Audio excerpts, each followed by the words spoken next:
വചനയാത്ര സംഖ്യ അധ്യായം 11. ജനം പരാതിപ്പെടുന്നു. കർത്താവിന് അനിഷ്ടമാകത്തക്കവിധം ജനം പിറുപിറുത്തു. അത് കേട്ടപ്പോൾ കർത്താവിന്റെ കോപം ജ്വലിച്ചു. അവിടുത്തെ അഗ്നി അവരുടെ ഇടയിൽ പടർന്നു കത്തി. അത് പാളയത്തിന്റെ ചില ഭാഗങ്ങൾ ദഹിപ്പിച്ചു കളഞ്ഞു.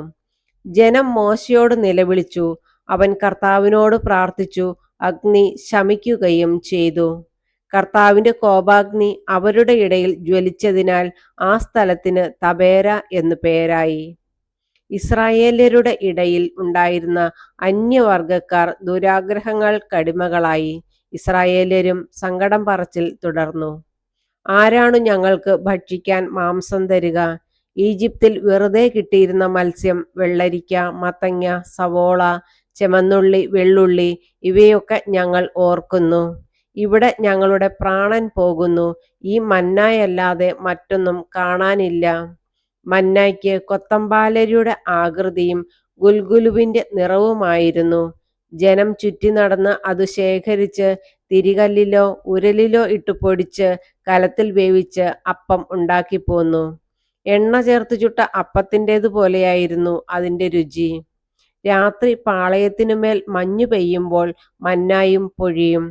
ഇസ്രായേൽ കുടുംബങ്ങൾ ഓരോന്നും സ്വന്തം കൂടാരവാതിൽക്കൽ ഇരുന്ന് വിലപിക്കുന്നത് മോശ കേട്ടു. കർത്താവിന്റെ കോപം ആളിക്കത്തി. മോശയ്ക്ക് നീരസം ജനിച്ചു. മോശ കർത്താവിനോട് പറഞ്ഞു, അങ്ങയുടെ ദാസനോട് ഇത്ര കഠിനമായി വർത്തിക്കുന്നതെന്തുകൊണ്ട്? അങ്ങ് എന്നോട് കൃപ കാട്ടാത്തത് എന്തുകൊണ്ട്? ഈ ജനത്തിന്റെ ഭാരമെല്ലാം എന്തേ എൻ്റെ മേൽ ചുമത്തിയിരിക്കുന്നു? ഞാനാണോ ഈ ജനത്തെ ഗർഭം ധരിച്ചത്? അവരുടെ പിതാക്കന്മാർക്ക് അവിടുന്ന് വാഗ്ദാനം ചെയ്ത ദേശത്തേക്ക് മുലകുടിക്കുന്ന കുഞ്ഞിനെ ധാത്രി എന്ന പോലെ മാറിൽ വഹിച്ചുകൊണ്ട് പോകുക എന്ന് എന്നോട് പറയുവാൻ ഞാനാണോ അവരെ പ്രസവിച്ചത്? ഈ ജനത്തിനെല്ലാം നൽകാൻ എവിടെ നിന്ന് മാംസം കിട്ടും? ഞങ്ങൾക്ക് ഭക്ഷിക്കാൻ മാംസം തരിക എന്ന് പറഞ്ഞ് അവർ കരയുന്നു. ഈ ജനത്തെ മുഴുവൻ താങ്ങാൻ ഞാൻ ശക്തനല്ല. അത് എൻ്റെ കഴിവിന് അതീതമാണ്. ഇപ്രകാരമാണ് അവിടുന്ന് എന്നോട് വർത്തിക്കുന്നതെങ്കിൽ കൃപ തോന്നി എന്നെ ഉടനെ കൊന്നുകളയണം. ഈ കഷ്ടത ഞാൻ കാണാതിരിക്കട്ടെ.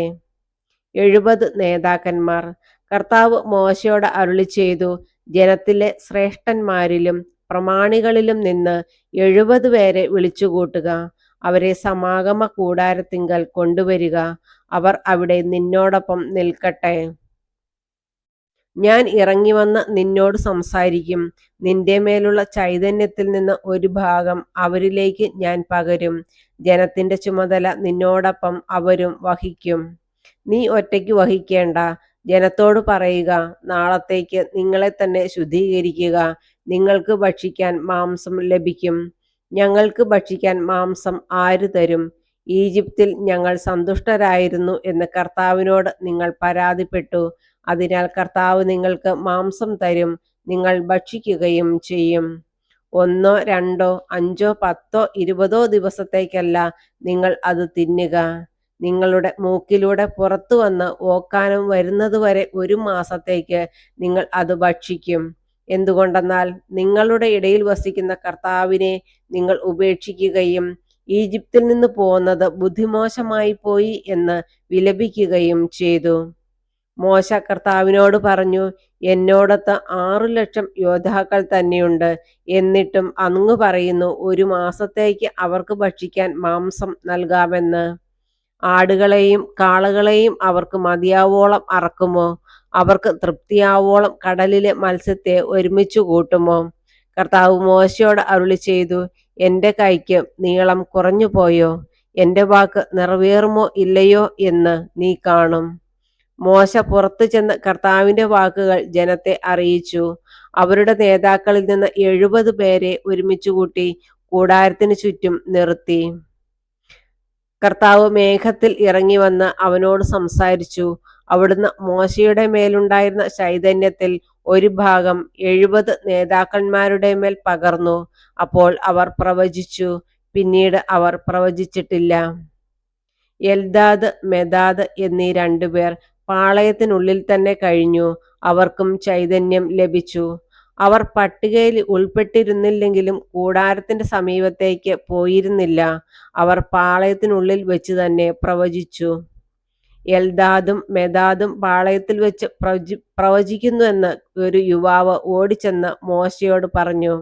ഇത് കേട്ട നൂനിന്റെ മകനും മോശയുടെ തിരഞ്ഞെടുക്കപ്പെട്ട ശുശ്രൂഷകരിൽ ഒരുവനുമായ ജോഷുവ പറഞ്ഞു, പ്രഭോ, അവരെ വിലക്കുക. മോശ ജോഷുവയോട് പറഞ്ഞു, എന്നെ പ്രതി നീ അസൂയപ്പെടുന്നുവോ?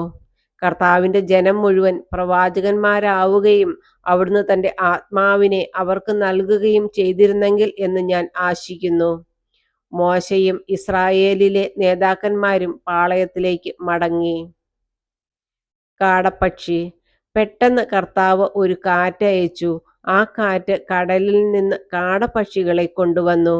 ഒരു ദിവസത്തെ യാത്രയുടെ ദൂരം വ്യാസാർത്ഥത്തിൽ കൂടാരത്തിന് ചുറ്റും 2 മുഴം ഘനത്തിൽ മൂടിക്കിടക്കത്തക്ക വിധം അത് വീണു. ജനം അന്ന് പകലും രാത്രിയും പിറ്റേന്നും കാടപ്പക്ഷികളെ ശേഖരിച്ചു.